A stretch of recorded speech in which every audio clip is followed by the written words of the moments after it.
Hey, Peaceful Ali here on day 23 of chemo. I've just started my second round and I wanted to do a little video on my experiences of round 1 of chemo. I'm on FEC-T and I'm not going to go into all the different drugs here, but wow, what a 3 weeks it has been. So one of the most obvious ones compared to my other video is, of course, I have lost my hair, and you can have a look. You can see where it's thinned out. It's got a slightly pink tinge because I dyed my hair pink, and I'll do a separate video about the kind of hair loss side effects. So obviously that's one of the more obvious side effects of chemo compared to my other videos. So obviously that's one thing. Where to start? Start with day 1. So day 1, I came back from the hospital, I went for a walk, I had some lunch, actually really didn't feel too bad, and then I started to feel like woozy and tired, so we came home, I went to bed, my partner went back to work, and one of the things that happened fairly soon after that was I started to get a weird sensation in my right hand, and my right hand just blew up. Like it was like I'd been stung by a bee or something. My hand just blew up. So I went to bed with an ice pack and I just rested my hand on the ice pack and waited for the swelling to go down, which it did. So that was all right. But it kind of started what has felt like getting a new symptom every day. Like before having chemo, I started to feel like a human pincushion because I've had vaccines and biopsies and, you know, all these kind of different things. I had marker clips added. I'd had like local anaesthetics. I had things added to me. I've had my PICC line put in, and I felt like a human pincushion. Chemotherapy just made me feel like super aware of my whole body. I started to feel like just tubes of stuff that goes in and stuff that comes out. My whole body has been affected. Like, don't underestimate chemo. It is a whole body experience. I've had, I'm going to try and get through the different symptoms. I may not remember everything. So I've had shaking, convulsions, diarrhea, severe constipation, vaginal dryness, hemorrhoids. I've had like nausea like I've not experienced before, vomiting. It have been really quite unwell, and it did follow the pattern of what a lot of people say. So I'm on a 21-week cycle of chemo. It was at day 1 and 2 I didn't feel too bad. I felt a bit like I could feel the drugs rushing through my system and nauseous, but not too bad. Days 3 to 6. Day 3 was when I started to feel really ill. Day 4 was just in bed. Day 5 started to feel like a human being again, but just functioning. And then kind of on from there, it did get better, but then I got other symptoms and I kind of felt like every day I was getting something different. So I had light sensitivity, which meant that when I opened my eyes, everything was just like in rectangles. I couldn't detect colour. I could only feel light, and I had my eyes shut for basically a whole day because I couldn't see. So I had dry mouth. I had sores come up in my mouth. My mouth is still dry, so my lips stick to my teeth. So my face, I had flushing like this because of the steroids. My skin changed almost immediately. I have psoriasis, and my psoriasis had started to clear by day 4 or 5. I'd noticed like behind my ears and on some of my bigger patches that had all started to clear up, which is a really positive thing, don't get me wrong. Did mean the drugs were working, but it was just a sign that your skin is changing. So I feel like my skin is really soft. It's very delicate, which might change your skincare regime if you have one. Just be careful that your skin may react differently. I felt just overall with my skin. My skin started to crawl. You get those feelings where it just feels like something's rubbing against your skin all the time, and that was combined with a low level electrical charge.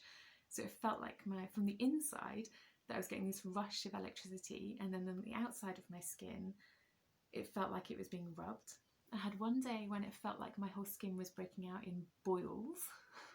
I wasn't, but the sensation on my skin, it felt like I was coming up in lots of little kind of red sores, and they weren't there, but that's what it felt like on my skin. So that's just skin and just below. I had problems with sensations in my fingers. I couldn't use the tips of my fingers for a week, which meant things like putting clothes on, couldn't put a necklace on, didn't have that fine skill. Because of my PICC line was still settling in, I had a couple of days where I couldn't use my right arm. So I was trying to eat with my left hand. So I encourage anybody going through chemo to train up your left arm. I've been doing it for years, so mine is stronger than maybe some people, your non-dominant hand anyway, is that you might find it useful. If your PICC line is in your dominant arm, you might want to make sure that you can do that. Talking of the PICC line, so the PICC line did wake me up a couple of times because it was just settling in. Found it really difficult to find a position I could sleep in. My shower cover didn't arrive as quickly as I thought it might, and my prescription one came a bit later as well, so I had to wrap my arm in cling film, and my other half had to help me wash and dress, which was something in itself. Having to kind of go like, I need your help, I can't have a shower on my own, and I'm like dangling my arm out the bath while he's helping me. But having a shower and being clean made me feel really good, but I did have to ask for extra help to do that. Trying to think of some of the other things that happened. I felt like I had the worst hangover without the fun of the night before. I felt like my brain was just frying.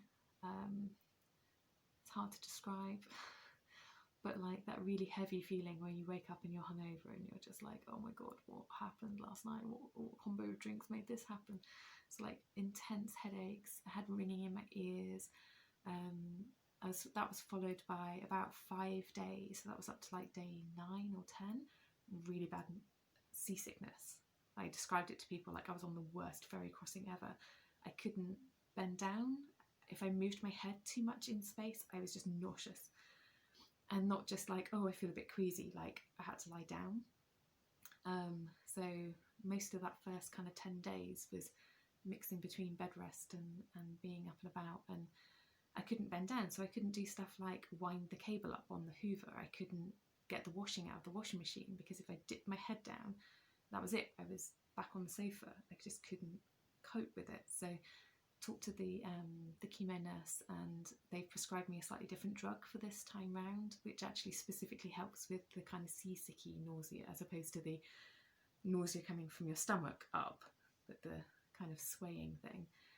And that did dissipate over a few days. And obviously I'm really grateful that now I can move around in space, but you've got to be prepared that there's things that you would normally be able to do, normal chores or being able to go for a walk, that may not be possible because the drugs get in your system and they are doing their job. But that means that there's going to be hiccups, and you know, like, yes, I'm on round 2, but I may not have the same symptoms that I had last time. So you've got to be prepared that every day might bring something slightly different. And it's, oh god, it's exhausting. Just the fatigue. I haven't really mentioned the fatigue. My god. Yeah, it's going to slow you down. If you're like me and you kind of quite like to move around and get stuff on, it is going to slow you down. Now, by how much it slows you down, just depends on you and how your system works with the drugs, maybe how active you were to start with. But just be prepared, it's going to temper it a bit. Your body is processing these drugs. One of the biggest tips I was given is to stay hydrated. Yes, stay hydrated. I missed a trick. I didn't realise how constipated I was getting until it was too late. I ended up having a really, really bad day because I didn't stay hydrated. Wasn't really tracking my bowel movements. I didn't really think about it until it was too late, and I was bound up and I was so ill. And that kind of led to other issues that I probably wouldn't have had I been paying attention. Lesson learned. Definitely drink lots and pay attention to your bowel movements, because you need to know. So there's when you're given your kind of chemo drug walkthrough, they'll say what the key red flags are for your combination of drugs. So know what they are, let the people around you know what they are. You're given, I was given like an emergency medical card, so that if I end up in A&E or emergency room, they know what drug combinations I'm on and that my white blood cell count might be really low. So make sure people know.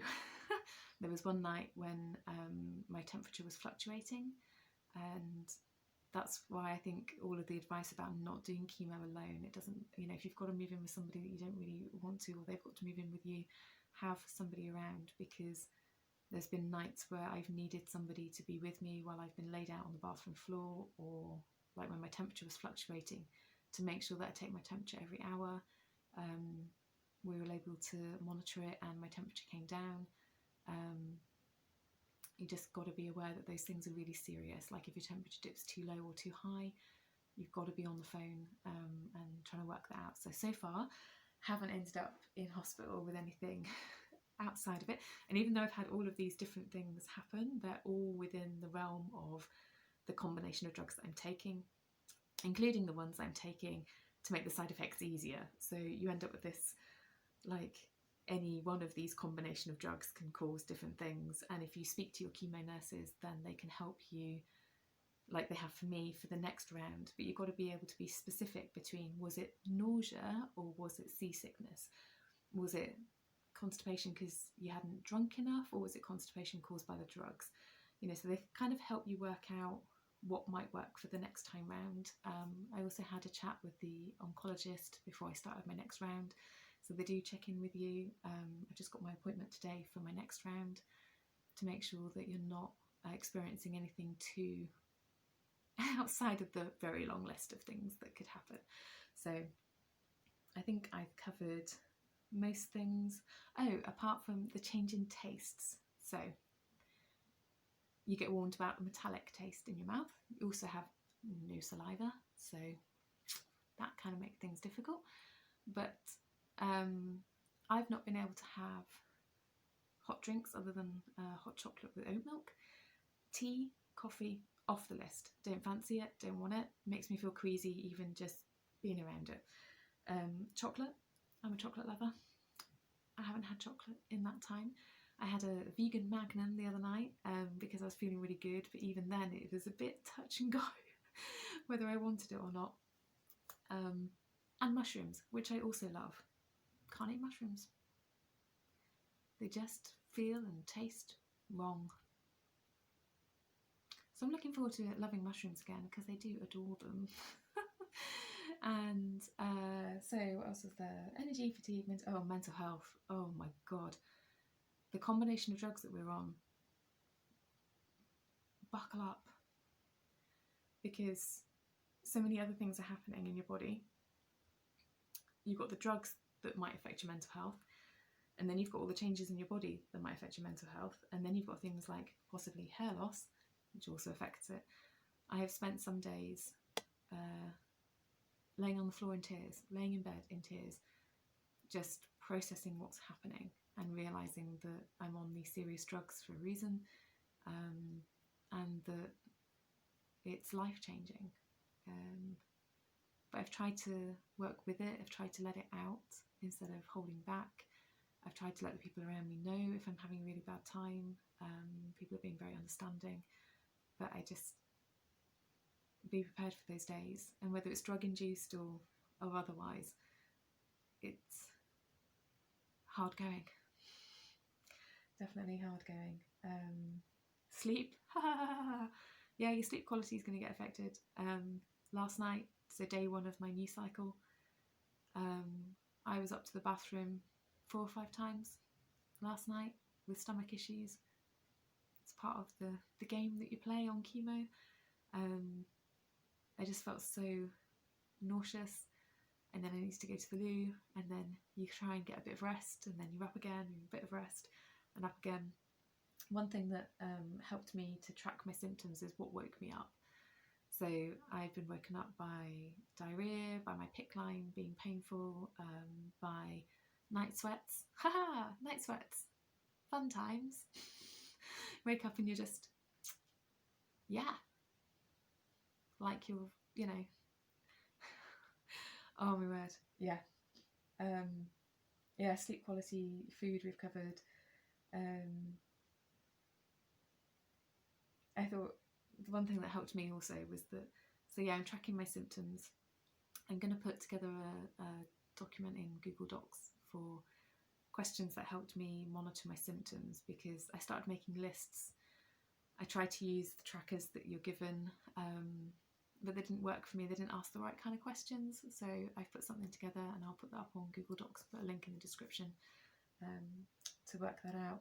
But one of the things that I put on that list is what's happening in normal life, because it can become, like I've said before, just like a different symptom each day, and you start to think, what's going to happen tomorrow? Like, is my face going to twitch again? Am I going to be sore? I had my lymph nodes flared up and got really sore, but my other lumps appeared to be improving. So it's just a bit like, what's happening one day to the next? It's actually quite nice just to write a little bit about what's normal that's happened today. Like, I spoke to my mum, or I went for a socially distanced walk with a friend, or I was able to eat today and I really enjoyed my dinner, or, you know, we went to an online gig, and, you know, just normal things that are happening, because this time on chemo can just make you feel like life is on hold, and your day job is just dealing with cancer and chemo and COVID and trying to make sense of it all. And there's a phone call coming in, so I'm going to say goodbye, and I will see you guys soon. Bye.